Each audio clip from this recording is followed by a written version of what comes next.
The presidents of 5 Canadian automakers have written in unison to the Prime Minister saying, you've got to drop these EV mandates. More on that in a second. Please subscribe, donate, become a member, because we want to hear more discussions like this. Dan McTeague, Liberal MP for 18 years, he knows all about EVs and those mandates and manufacturers. You used to be with a manufacturer. When 5 are unanimous saying to the government, and they haven't had a response yet, after months, saying, this is going to kill us, should they be believed? Or is it just sort of a bunch of filthy capitalists? You know, Stephen LeDrew, Dan McTeague in 3 Minutes back in November predicted this was going to be the case. I'm just glad to see the 5 have decided that they can no longer stay silent on the sidelines, and that the EV mandates are really a direct hit on their ability to continue to operate successfally in Canada.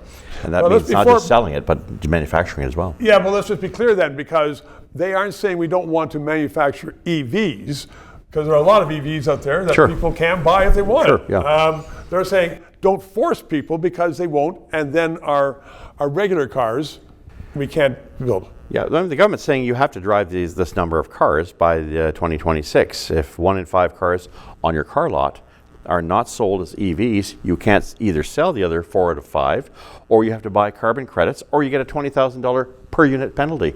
Choose your poison, and that increases 10% a year, right up in 2035. At which point, 100% of vehicles out there have to be over-glorified golf carts. So this sounds so totalitarian, though. It sounds like something like USSR from years ago, is that you have to do this, or else we're going to fine you, we're going to beat you up. I mean, Canadians are making a choice. Some are saying EVs, we like them. Yeah.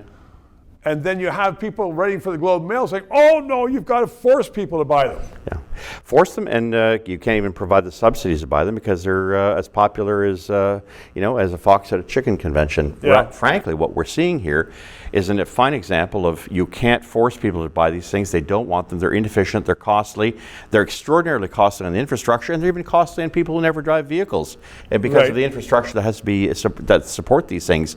And billions of dollars is being invested or committed, some will say, to things that no one wants. Now, of course, we know several companies have decided to pack it in or outright go bankrupt. Think of Lion Battery, think of Northvolt, but there's a series of them saying this isn't going to work. The only country that can do it properly right now and get this thing up to those numbers of 20 to 100% is China. And we've said no to their vehicles because we know we don't want them in here. They'll flood the market and defeat all the monies that we've put towards this industry. The bigger problem, we do very well on internal combustion engines. That's our bread and butter, mixed with hybrid.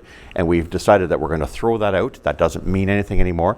And for that reason, our auto sector in Canada is finished. So when you say we've decided, not the business, not the capitalists, not even commentators, is the Prime Minister's office. Yeah, and the elbows up crowd that never took this into consideration before they decided how their bread is going to get buttered. Frankly, when their pensions are gone and when they don't have jobs, and even their kids come to them and say, we can't afford the fact that, even if you should pass away, that the government is likely to take away any type of profits you have. I mean, look, we've done ourselves in. We didn't focus on what the problem was, and as a result, we're now going to imperil the #1 economic engine of the Ontario economy and other economies as well.